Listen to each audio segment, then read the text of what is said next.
Local programming on KRWG made possible in part by viewers like you. Thank you.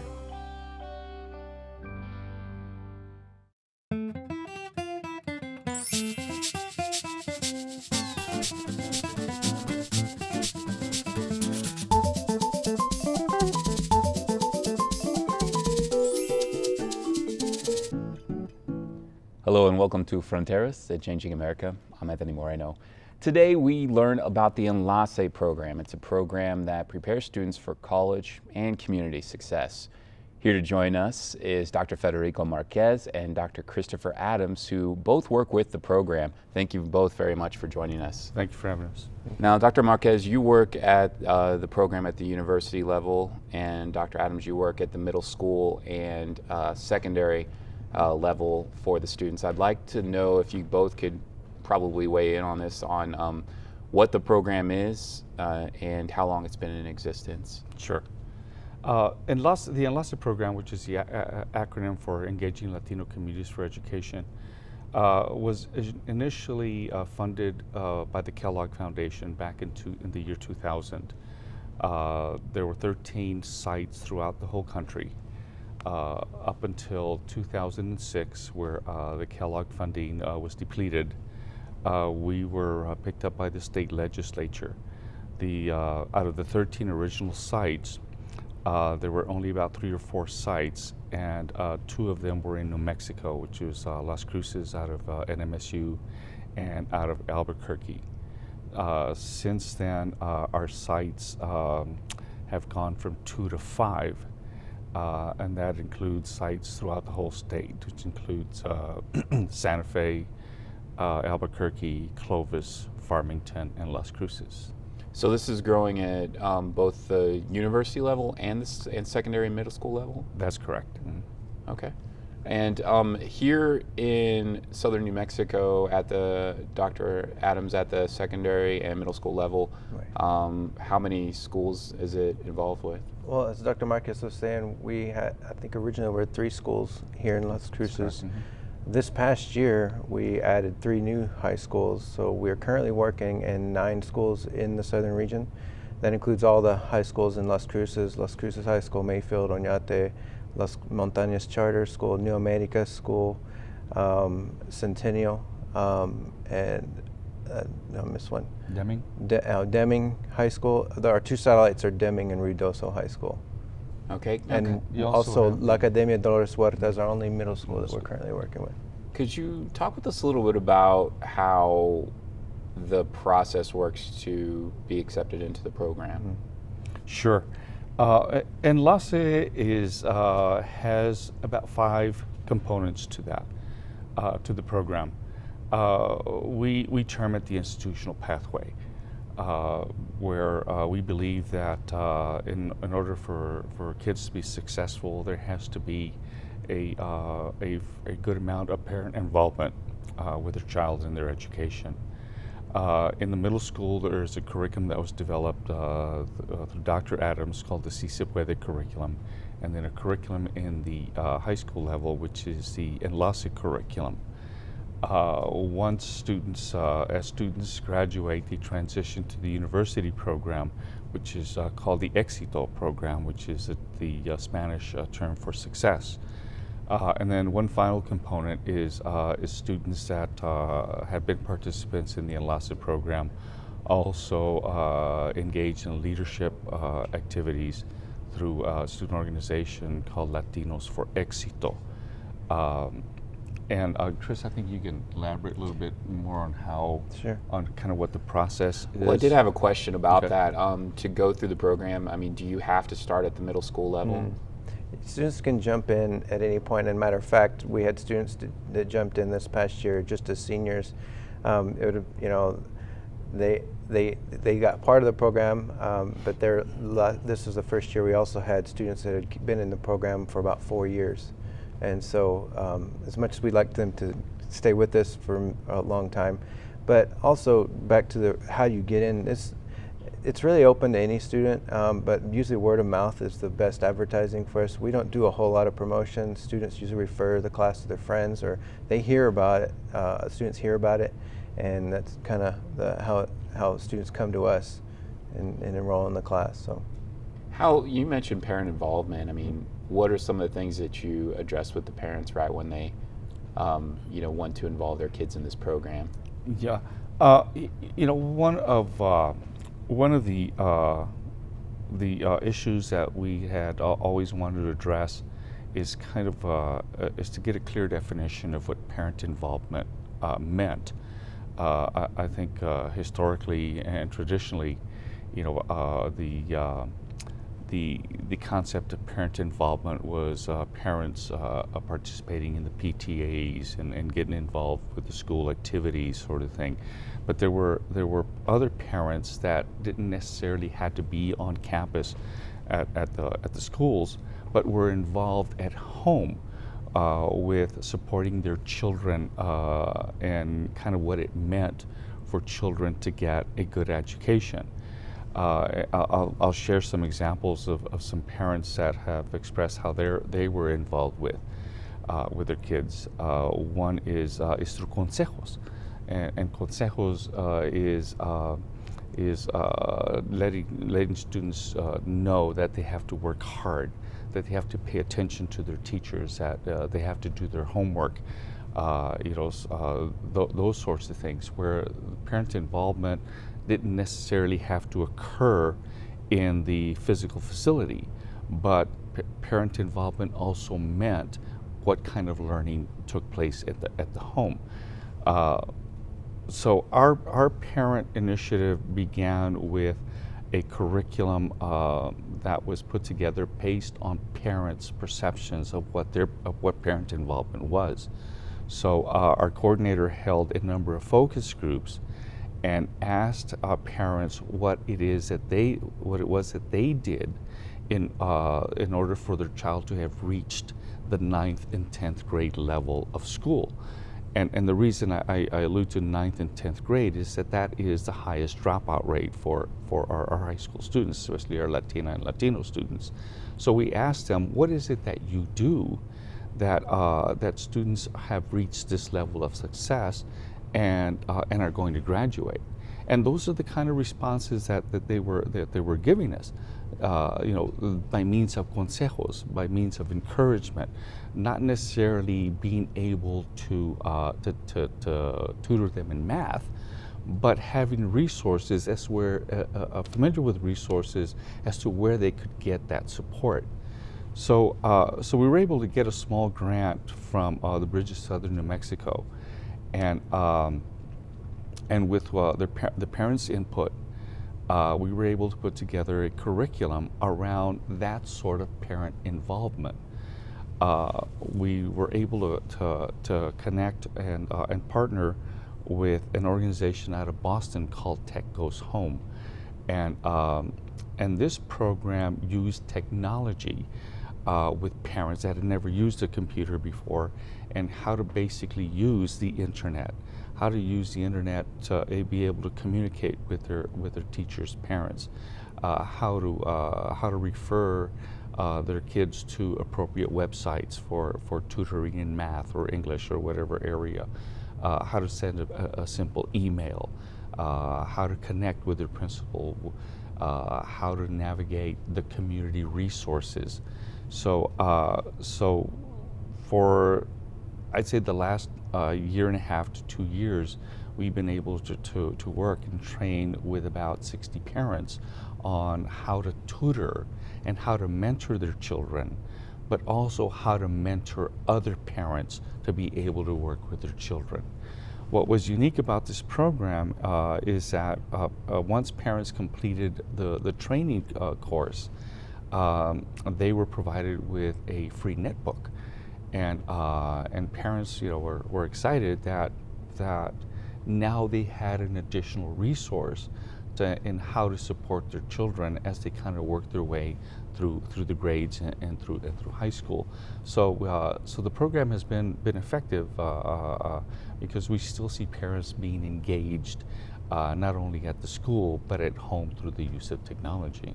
Well, it seems like there's a lot of education, not just with the children, but with the parents in regards to community resources. Absolutely, absolutely. You know, you mentioned the highest 9th and 10th grade level being the highest dropout levels for students, particularly Latina students. What are some of the challenges that these students are facing that may lead them to drop out?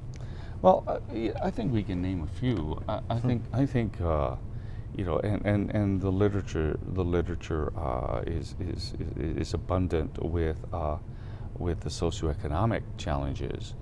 You know, living in a poor, segregated community, first of all, does not allow for the amount and the quality of resources that they have access to, in comparison to other communities that are not as poor, and they face those challenges, they face those barriers, income, the quality of the facilities, sort of thing, quality of instruction. And those, you know, those are just to name a few. You know, the literature of instruction also alludes to how engaged are students in the curriculum that's being taught. Is it relevant to their culture? Mm-hmm. Is it relevant to their history, to their familia, to their comunidad? You know, and here again, we continuously see in the literature how the curriculum is pretty much based on a European model of education, and many of our students, Latina and Latino students, have a hard time relating to that because their experiences, or what we refer to their funds of knowledge, is not being incorporated into the curriculum. You know, what do you bring into the classroom? What is your wealth of knowledge, and how do we use that in the learning process? And I believe that's kind of why the CICE, or how the CICE Puede and the ACE curriculum was structured, and as to how do we engage students in the learning process using their wealth of knowledge, their experiences. Well, Dr. Adams, how is that working at the middle school, secondary level? Well, as Dr. Marquez has mentioned, one of the first and foremost things that we try to do in terms of filling the gaps is making students' cultural knowledges central to the learning process. And some of those skills that we try to develop is, you know, helping students to go deeper in their understandings of their own culture through cultural identity projects. We also use art, language arts, music, you know, connecting with those things and validating it, and also creating that support community. And I think one of the number one things that we use to identify that seems to always come up is this sense of familia in our classes. And you know, you walk into any ENLACE classroom, you can feel it. It's just so thick, that sense of not only accountability, but responsibility to each other, that if one doesn't make it through, you know, we've all failed in a sense, in a way. So that support network is so important to all our students and us as well, and the teachers as well. We meet on a monthly basis with the teachers, and we get together, we plan, and we share, we support one another in that way as well. So is there a lot of time just dedicated to being one, supporting each other, and everybody's kind of on the same team? Absolutely. And you know, once that's established, right, it's then pushing into developing deeper understandings of the problems and issues that impact our community, such as Dr. Marquez mentioned, you know, poverty, you know, low income, those types of things, but also looking at solutions to those things. So one of the, you know, projects that have found to be pretty successful in our program, the last 4 years we've been doing holding youth conferences, And this is to, first and foremost, was to create a space for youth to get in a room together and talk and share these things from different schools. And and I was going around seeing all this. I was like, let's get them together. And so the Youth Action Research Project is basically a problem or issue that youth have experienced or seen in the community or someone close to them, and that they want to know more about. And it covers the territory, health-related, environmental, education-related, criminal justice, lots of projects. We just held our most recent one last April. There was 22 presentations in all those categories. These are by students? Yes, students are doing research, and also that driving the message home that students have a right to research, and it's also part of the leadership skills. And it's such a transformation that you see when they start the project. Like, oh, I'm only a high school student, right? I can't do this. This is for experts, right? But after it seems like they find themselves. It's like they see that maybe the struggles they've been to, they've rechanneled that into something that they can give back. And it's healing in a way, but it's also pointing to solutions, and that there are resources available, and when not, how we can make them available. What's interesting is you asked what are some of the barriers and the obstacles, and what I found very interesting was that students, the high school and the middle school students, are leading the curriculum. Yeah, it's youth driven. Yeah, it's youth driven because they are identifying those barriers, those obstacles that have impeded and are impeding their success at the high school and at the middle school. And because it is them that are identifying those issues, they are much more engaged in learning. And it's a powerful concept. Yeah. So they're seeing these issues every day that Right. they're running into, or their friends are running into, or their family members have been impacted by. But when they start reading the research and start seeing, start connecting the dots, it's like, it's not just an isolated incident, but also there are viable, practical solutions to these things. They're just probably not being implemented, and so they can ground their solutions in the research, and some even go into collecting data in their own schools and communities. And so and at the youth conference that's held twice a year, they not only share that with the other schools, the other 9 schools, their action research projects, but they also share it with our statewide collaborative, our state ENLACE program. At one time we were having a conference, what was the name of the conference? The Difference I Am conference, where students from all the 5 regions would come together and share their leadership activities throughout the year. We didn't have one this past year, but every other year they would go present their action research projects, and it was other regions were amazed that they were doing this level of high level work. Yeah. Do any of the students ever voice to you their concerns about maybe not having a role model or a leader at, say, the national level that may understand or that they can identify with? I don't get that a whole lot.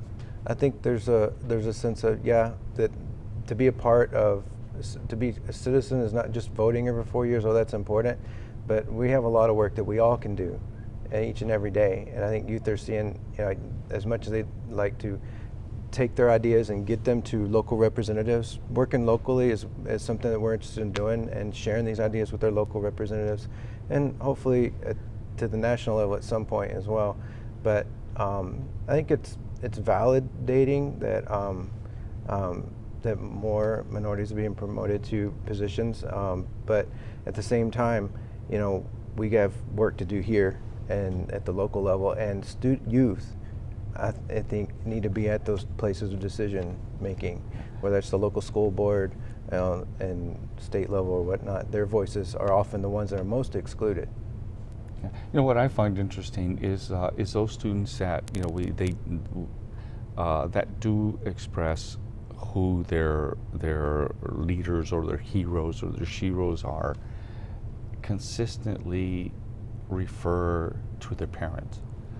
And I find it interesting because there's such a strong affinity to familia that even if you raised, well, what about, you know, a national hero?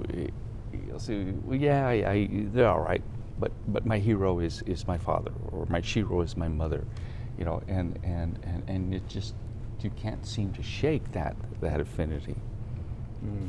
As far as college goes, let's talk about that a little bit. And are many of the students in the program going to be or already first-generation college students? Most of our students. Most of them, first generation. I'd say like maybe 90 some Yeah. odd percent are first Overwhelming. generation. You know, we tend to work with those students that have anywhere from a 2.0 to a 3.0 grade point average, first generation. Although it's open to all students, we can't deny participation to any student.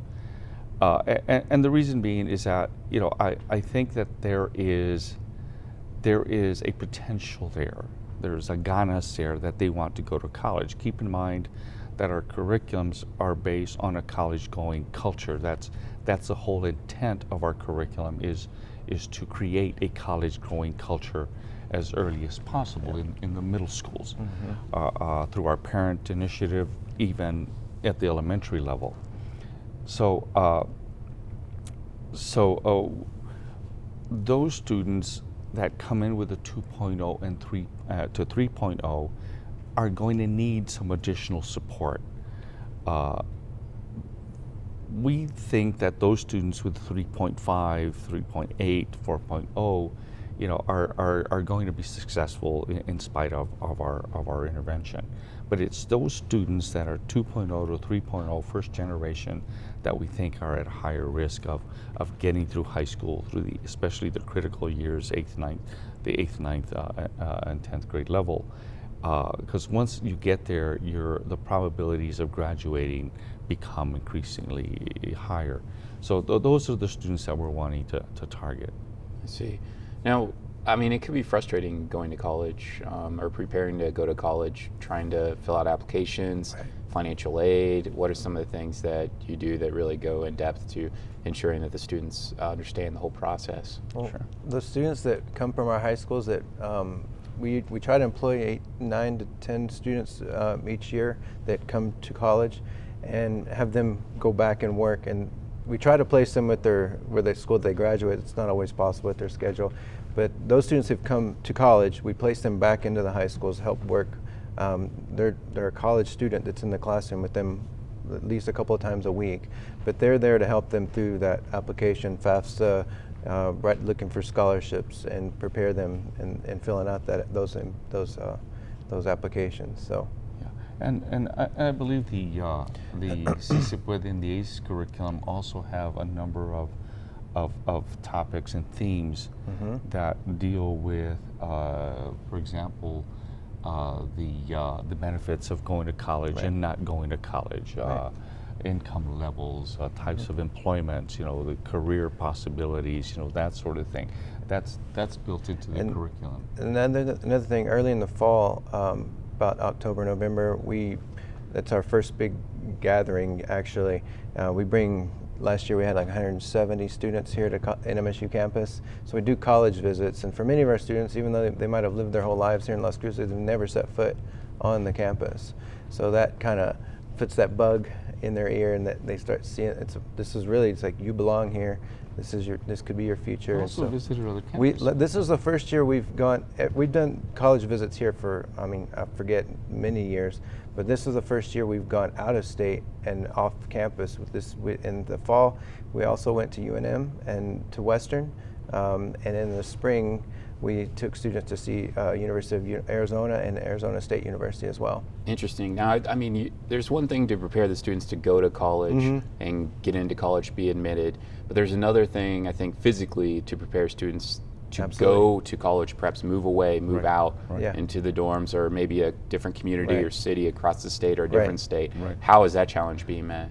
Well, again, that's the first time we've done it. As much as we'd like them to stay here and work with us, we also know there's other opportunities out there. And many students, we had one that I know of, maybe some more, that actually are enrolled and was accepted at ASU as a result of that trip. Yeah, if I'm not mistaken, you know, and you know, don't quote me on this, is if we look at the numbers of students that are attending NMSU, I would say that a very high percentage of those are commuter students from the local high schools, and possibly perhaps a few from El Paso and surrounding areas. You know, but I'd like to touch a little bit more on our students that work with the middle school and high school students. These students are all former ENLACE participants, whether they were in the high school or at the college, and we try and hire as many of our work-study employees as former ENLACE students because they're familiar with the program. Yep. They went through what the high school students are going through, but you know, they've been very helpful with helping the teacher in delivering the curriculum, as well as ACT preparation, completing the FAFSA forms, serving as tutors, as mentors, and you know, and more importantly, as a direct link to the college. You know, from a peer to peer. You know, what occurs, and you know, and here again, the literature will attest, is what occurs is that many students that set foot on campus do not have someone they can connect with, and our former enlaceras and enlaceros are that first connection, you know, from a peer to peer. You know, they have me, and they have Dr. Adams and the rest of my staff, but they seem to be more open with our college students because closer in age. There's that closer relationship. Well, I want to thank you both very much for sharing about the program. Unfortunately, we're out of time, but thank you very much for your time. Thank you for having us. Thank you. All right. Thank you. Thank you very much. Thank you very much for joining us. I'm Anthony Moreno. This is Fronteras at Changing America.